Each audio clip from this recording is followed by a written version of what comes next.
Kapatid, dito sa mundo, success is often viewed o nakikita sa achievement ng personal o material goals. Kung marami kang achievement at mayaman ka, ito ang sukatan natin ng successful. At kung merong nagsasabi na may mga sinyales na sa tingin mo pa lang sa tao ay makikita na magiging successful siya sa buhay niya in the future, huwag kayong maniwala doon. Sabi sa Biblia, success is not guaranteed by certain behaviors or actions. Maraming may natapos sa pag-aaral, marunong, masipag, pero hindi rin naman naging successful. Marami rin ang hindi naman nakapagtapos. Sabi nga, edukasyon versus diskarte versus scatter. Oo, sa edukasyon, diskarte at scatter, pwede ka rin namang yumaman, pero pwede rin namang hindi. So tama ang sabi ng Bible, walang garantiya na sa pamamagitan ng behavior o action, magiging successful ka. Ganun pa man, sabi sa banal na kasulatan, ang success ay tinitingnan in terms of living in alignment with God's will.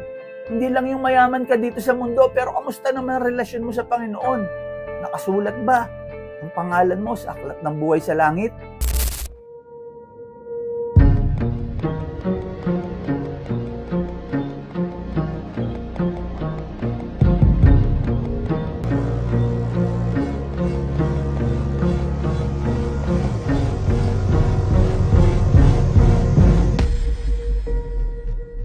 Pitong gabay kung paano magkakaroon ng tunay na tagumpay sa buhay. The scripture provides guidance on living a fruitful and purposeful life that can lead to true success from a biblical perspective. Number 1, kailangan may commitment ka to God's ways.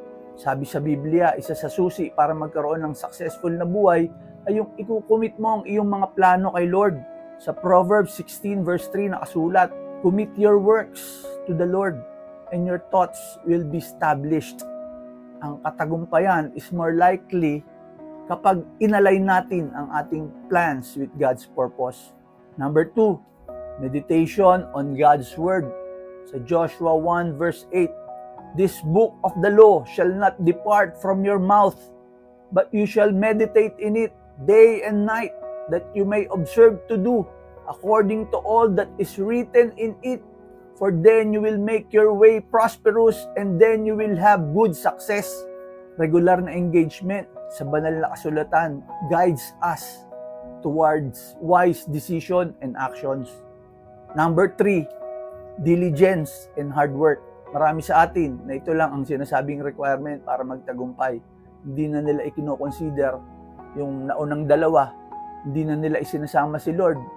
Gayunpaman, malabo naman maging successful kung tayo ay tamad at puro dasal lang sa Panginoon at walang pisikal na pagkilos.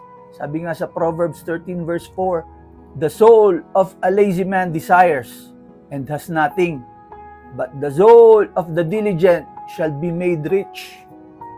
Number 4, wisdom and understanding. Sa Proverbs 3 verse 13 to 14, ang sabi, happy is the man who finds wisdom, and the man who gains understanding, for her proceeds are better than the profits of silver, and her gain than fine gold. Kailangan natin ng patuloy na relasyon sa Panginoon at humingi ng wisdom that will lead to successful living. Number 5, integrity and character. Walking in integrity is a sign of God's favor and blessing. Ano nga ulit yung integrity? Paulit-ulit nating sinasabi at paulit-ulit nating kinakampanya rito na ang integridad, ang definition niyan ay ang paggawa ng tama kahit walang nakakakita. Hindi yung gumagawa ka lang ng tama kasi may nakakakita. Hindi yun integrity. Sa Proverbs 28 verse 6 ang sabi, better is the poor who walks in his integrity than one perverse in his ways, though he be rich. Number 6, trust in God's timing. Ecclesiastes 3 verse 1 reminds us, to everything there is a season, a time for every purpose under heaven.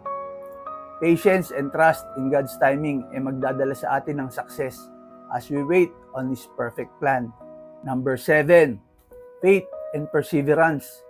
Hebrews 12 verse 1, ang sabi sa atin, Run with endurance the race that is set before us, indicating that perseverance coupled with faith ay crucial upang makamtan natin ang success sa ating mga endeavors.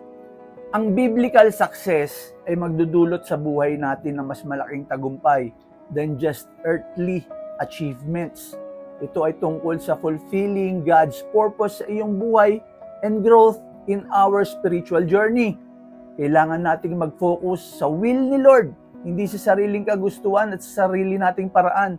Kapag humingi tayo sa langit ng wisdom na nagmumula sa Diyos, tayo ay gagabayan sa success that is more than you can imagine. Tara kapatid, manalangin tayo, maaari kang pumikit o yumukod at damhin natin ang presensya ng ating Panginoon. O Panginoong dakila at makapangyarihan, napakabuti mo Lord. Ikaw ay karapat-dapat na purihin at sambahin, Panginoon. Kami lumalapit sa iyo, seeking not just worldly success, but true success that aligns with your will at makapagdala ng glory and honor sa iyong pangalan. Marami ang nakakalimot na ang true success ay to seek ye your kingdom first. May lubos kaming pananampalataya na you will provide the rest. Papalinis kami, Panginoon, ng aming puso. Maging karapat-dapat kami, Panginoon, sa iyong mga pagpapala. Grant us wisdom and guidance, Panginoon. We acknowledge that success ay hindi lamang tungkol sa achievement, kundi sa alignment sa iyong purpose para sa amin. We commit living a life pleasing to you, O Lord. Pangunahan mo kami sa pagtahak sa daan na iyong pinili para sa amin. Sa iyo ang papuri, sa iyo ang pagsamba, itinataas namin ang lahat sa pamamagitan ng aming dakilang Panginoon at tagapagligtas na si Jesus. Amen.